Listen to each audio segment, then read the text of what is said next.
نحمدہ ونصلی علی رسولہ الکریم اما بعد السلام علیکم ورحمۃ اللہ وبرکاتہ۔ میرے قابل احترام بھائی دوستو بزرگوں، آج کا ہمارا موضوع ہے اور جو ٹاپک ہے وہ ہے میاں بیوی کے آپس کے اندر جو ہے ازواجی تعلق، یعنی ہم بستری کرنے کا ایک سنت طریقہ۔ تو حضور اکرم صلی اللہ علیہ وسلم جو زندگی لے کر آئے ہیں اس میں ہر طریقہ اللہ کے نبی علیہ الصلوۃ والسلام نے یعنی بتلایا ہے امت کو۔ اگر ہم حضور اکرم صلی اللہ علیہ وسلم کی زندگی اور اس کے مطابق عمل کریں گے تو ہماری اللہ پاک دنیا آخرت کے اندر یعنی کامیابی ہوگی، اور حضور اکرم صلی اللہ علیہ وسلم کے طریقے سے ہٹ کر کوئی بھی کام کریں گے تو اس میں دنیا کے اندر بھی نقصان کا سبب ہے اور آخرت کے اندر بھی نقصان ہوگا۔ اب ازواجی تعلق کے لیے حضور اکرم صلی اللہ علیہ وسلم کی تعلیم کے اندر ہمیں یہ چیز ملتی ہے کہ حضرت عائشہ رضی اللہ تعالی عنہا فرماتی ہیں کہ حضور اکرم صلی اللہ علیہ وسلم جب ازواجی تعلق پیدا کرتے تھے تو اس وقت جو ہے نہ وہ میرا سطر دیکھتے تھے نہ میں ان کا سطر دیکھتی تھی۔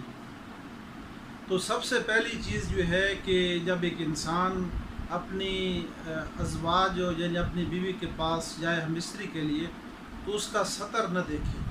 اس کا سطر نہ دیکھنا جو ہے یہ اس میں بھی بڑے راز ہیں، اور بعض فقہاء نے لکھا ہے کہ جو انسان بیوی کا سطر دیکھتا ہے تو اس سے اولاد جو پیدا ہوتی ہے تو وہ شرم و حیا والی نہیں ہوتی۔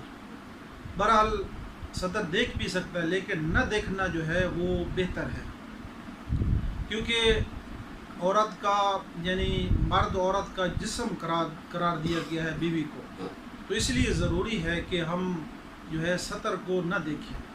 اور دوسرا یہ ہے کہ جس وقت تو عورت یعنی کہ مہواری کے اندر ہوتی ہے، خون آتا ہے ہر مہینے، تو اس وقت بھی جو ہے عورت کے پاس ہم بستری کے لیے جانا حرام ہے بلکہ گناہ ہے۔ اللہ کے نبی علیہ الصلوۃ والسلام نے منع فرمایا ہے اور قرآن پاک کے اندر بھی اس کی مذمت آئی ہے۔ اور تیسری یہ ہے کہ جس وقت تو عورت جو ہے یعنی اس کا بچہ پیدا ہوتا ہے تو اس کے بعد خون آتا ہے، تو وہ خون کم از کم 40 دن رہتا ہے جس کو نفاس کہتے ہیں۔ اس وقت بھی عورت کے ساتھ ہم بستری کرنا یہ بھی حرام ہے، گناہ ہے۔ اور پھر اس کے ساتھ یہ ہے کہ آج کے نفسا نفسی کے دور کے اندر خواہشات کا دور ہے، ہر آدمی اپنی خواہشات کے مطابق چلتا ہے، تو انسان کے اندر جنسی خواہشات بہت زیادہ بڑھ چکی ہیں۔ کچھ ایسے مناظر انسان دیکھتا ہے موبائل کے ذریعے سے یا مختلف ماحول کا اثر ہے، تو اس وجہ سے جو ہے انسان جو ہے عورت کے الٹے سائڈ پہ ہم بستری کرتا ہے، جس کو یعنی لواطت کی شکل کے اندر کہتے ہیں، تو یہ بھی حرام ہے۔ اللہ کے نبی علیہ الصلوۃ والسلام نے اس کو بھی منع فرما دیا گیا۔ بیان القرآن کے اندر جو ہے مولانا حضرت علی اشرف علی تھانوی رحمۃ اللہ نے لکھا ہے کہ اس کو بھی اللہ تعالیٰ نے حرام کر دیا کہ عورت کے پچھلی سائڈ پہ جو ہے ہم بستری کی جائے، اس کو بھی منع کیا گیا۔ تو یہ یعنی سنت طریقہ اور جو ہے آسان طریقہ یہ ہے کہ یعنی آگے کی سائڈ کے اندر جو ہے وہ ہم بستری کی جائے، جو سنت طریقہ ہے، عورت نیچے ہو مرد اوپر ہو، جو اللہ نے قرآن کے اندر بھی اس کا ذکر فرمایا ہے کہ اللہ نے قرآن پاک کے اندر ایک جگہ ارشاد فرمایا کہ مرد یعنی عورت کے اوپر ہے اور اللہ نے اس پہ حمل ٹھہرا دیا گیا۔ تو یہ ہے طریقہ یعنی، اور پھر اس کے اندر یعنی ہم بستری کے دوران جو ہے باتیں کرنا یہ بھی مکروہ عمل ہے، اچھا عمل نہیں ہے۔ تو جس وقت ہم بستری کا ارادہ ہو تو اس وقت سب سے پہلی چیز یہ ہے کہ انسان باوضو ہو جائے، 2 رکعت نماز صلاۃ و حاجت کی نفل کی پڑھ لے۔ یہ ایک کوئی سنت عمل نہیں ہے بلکہ ہمارے بزرگان دین نے اس عمل کو اختیار کیا ہے اور کہا ہے کہ یہ اچھا عمل ہے۔ پھر اس کے بعد جو ہے ایک یعنی ہم بستری کرنے سے پہلے جو ضروری چیز ہے وہ ہے دعا پڑھنا۔ وہ دعا ہم نہیں پڑھتے تو شیطان کا نطفہ جو ہے وہ ساتھ داخل ہو جاتا ہے. تو وہ دعا جو ہے وہ پڑھنا ضروری ہے. ہم بستری کرنے سے پہلے اس دعا کا انسان اہتمام کرے یعنی پڑھے. وہ دعا یہ ہے کہ اللہم انی بسم اللہ اللہم جنبنی الشیطان وجنب الشیطان ما رزقتنا. یہ دعا ہے.